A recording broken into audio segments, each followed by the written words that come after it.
fresh off New York City Football Club's first MLS title. I'm joined by City Football Group's Gavin Johnson, who serves as media director for the Holden Company. Gavin, how are you?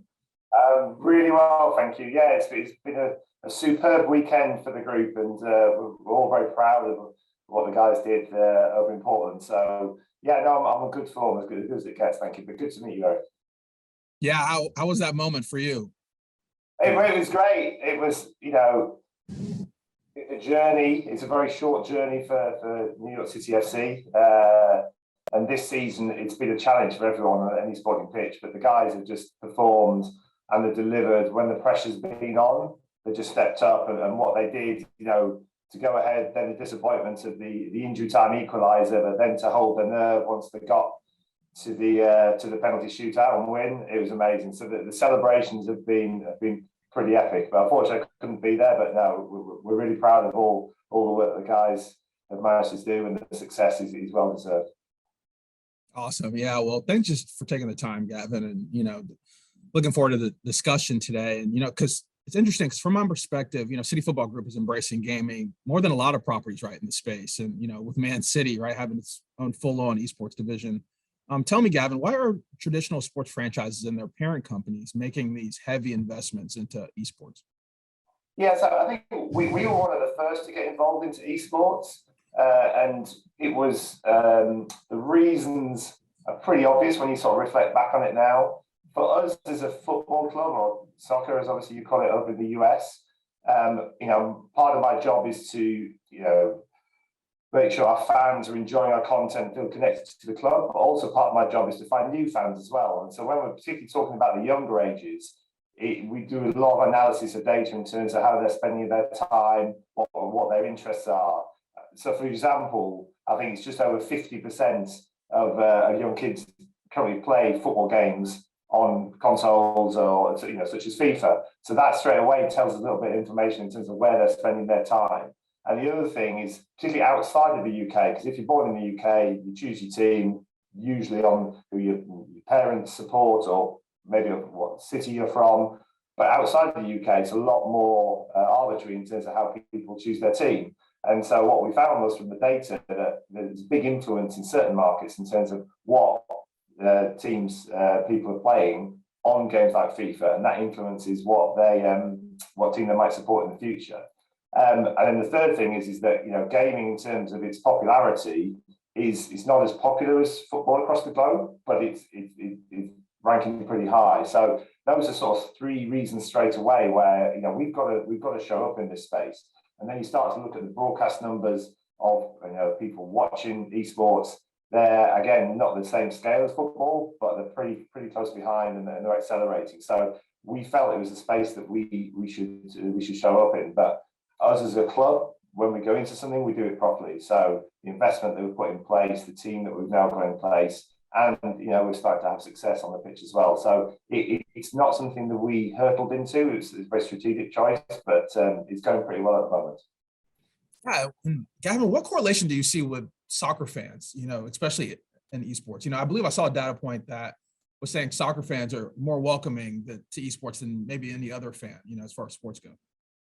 Yeah, we don't really sort of break it out versus other sports or so, because I care about soccer fans and football fans. But there's a lot of excitement, particularly in the younger audiences that we're obviously looking to reach, and they really connect with our guys. We have a whole roster of different players now representing Man City, representing New York, and what we see is that they really connect with them because they sort of see themselves in them. So I'll be picking two of our Man City FIFA players. We've got Brian, we've got Shells, superb guys, extraordinarily talented at what they do, but also their personality. When we choose people to work with us, we're looking for skills on the physically being able to play the game, but we also look at their personalities, how they kind of connect to people, and we find that it really drives a connection to those individuals, and therefore the club that I'm responsible for in terms of connecting to the fans. Right. I know when you look at just athletes, Gavin, how vital is it for them, the athletes who are gamers to become influencers in the space, to push esports, right, more and more mainstream? I know obviously Sergio Aguero for you guys was, pretty big, on the Man City side. How important is that? Yeah, so Sergio, obviously, he left us after, he's one of the legends of the club, and he really loved his gaming and just really lent into it. But we're very fortunate that a lot of the guys in the current setup are really passionate at games as well. So Kyle Walker is, Aymeric Laporte is, Kevin De Bruyne is. And the interesting dynamic, Eric, is where you see, or I see, these global superstars like Kevin De Bruyne. There is no better midfielder in the world of football, right? He is absolutely top of his game.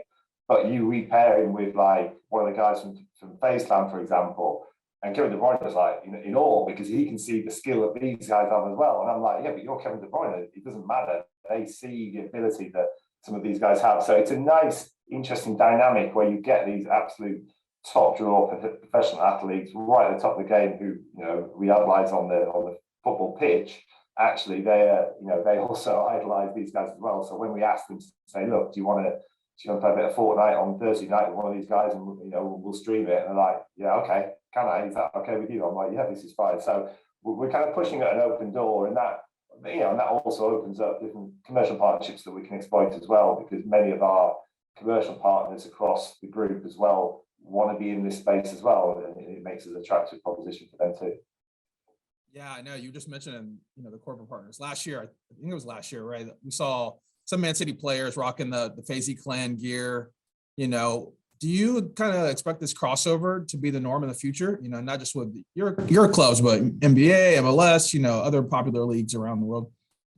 Yeah, it's a really interesting one. We have a really mutually beneficial relationship with FaZe. That these guys are obviously grown incredibly quickly, really credible in this space, and that it comes back to us. For us, we've got to be credible, therefore we've got to do the right things, and that crossover makes it really, really interesting. So, for example, we did a good look video at the weekend for the guys as they headed to Portland, and Nate Hill was one of the guys that obviously, he's a big City fan, big New York City fan as well, and so he wanted to send a good look message, and that was one of the videos that we created around it. So yeah, I see big crossover with these sports stars, and it's interesting, as I say, it's been hard because of COVID, but when they get to meet them, there's like a bit of an aura about it, and they connect to them because they can see how hard these guys have worked, and there's a mutual respect between them. Right. I mean, how much do you just think that line between traditional sports and esports, that line will continue to blur, 5 years now, from 10 years, down the road? Is it VR? What other avenues do you kind of predict? Yeah, I think it's, oh God, I mean, it's hard to predict that far ahead, but I think the gaming space is moving quickly. We've, as a club, like, you wouldn't be surprised to hear FIFA is the kind of the dominant game that we obviously do. We've got an amazing partnership with EA, and again, mutually beneficial relationship with EA as well, and that takes the vast majority of our time and investment and resource going into that. But also we started to experiment into different games as well. So for the first time, we've hired a Fortnite player, and so that, I think, the reason I say that just shows the demonstrations that we will continue to experiment where we see opportunities. And if that is in gaming in the metaverse going forward, then we'll go into that space when we think the opportunity is right. But also, we won't just dive into it. We'll try and do it in an incredible way, make sure we've got the resource behind it, as we did with, Aiden, or Threats as he's known, when he joined us in the as our first Fortnite player. We need to know that we've got the infrastructure around Aiden to make sure that he can be as successful as he possibly can be. And again, he's got off to a brilliant start, and he's a terrific guy as well. So he fits the mold in terms of that, reaching the younger audiences. He's an absolutely superb skills in what he's got, but also he's a great guy as well. You mentioned infrastructure, right? A lot of money's being spent here, right? Not just on infrastructure, but payroll, housing. How do you quantify that in return on investment? Is it about kind of being in the red now, and is it more a long-term play? How do you look at it from that aspect? I mean, we invest a lot into it, so it's not just about the players. I think probably about 3 or 4 years ago, there might have been, you could say there's like maybe 6 or 7 people working on esports, including the players, at Manchester City or CFG. Today, there'd be north of 25. So if you look at the whole thing, and that includes, because what I'm trying to do is put a structure around the players, whether it's tactical knowledge, whether it's mental, whether it's advice on sleep, whether it's advice on nutrition, advice on physical, exercise that they do. So the whole structure needs to be around it. And every time we add someone in, we've got to make sure that structure's around as well. So what we try to do, Pep Guardiola on the pitch, he has an amazing team around him, giving 360 support to Kevin De Bruyne, for example. We try not to have the same scale, but the same principles, and we do exactly the same thing. But in terms of, it takes investment, but equally, we've got a lot of commercial partners who want to be in the space as well. And they see it as an opportunity to reach certain audiences. They see it as an opportunity to have that reflected glory back to them. And so we work really closely with commercial partners who want to invest into this space, be on the journey with us. So it's an investment, but it's also something that we go into with a bit of business acumen in terms of how we want to get a return from it. But ultimately, it's about reaching fans. It's about engaging with our current fans. Giving my 10-year-old son, making sure that he connects, as an example, with the club via this route that he's spending a lot of time gaming. But also, if it can also grow the fan base as well over a long time, because as I said at the top, there is big connection between how if you show up in this space, they're more likely to be maybe turn into a Manchester City fan or a New York fan or a Melbourne fan, or whoever we want to take on the journey to. I know. Is there a correlation? Does this potentially drive ticket sales and merchandise on the other end, or is these totally separate business models? Do they feed into each other? Yeah, I mean, it's harder to get that absolute correlation all the way down and track every single ticket buy, and we'd never want to go through that.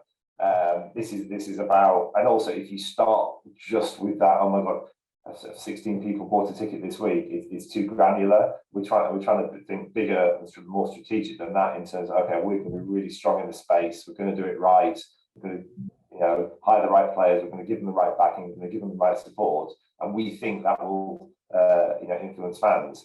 There's certain amounts of leaps of faith to get there. And also, even if they were connected to the club, is it only because of this? So you've got to be careful on attribution sometimes, but we're thinking a bit more upper funnel than just the lower funnel.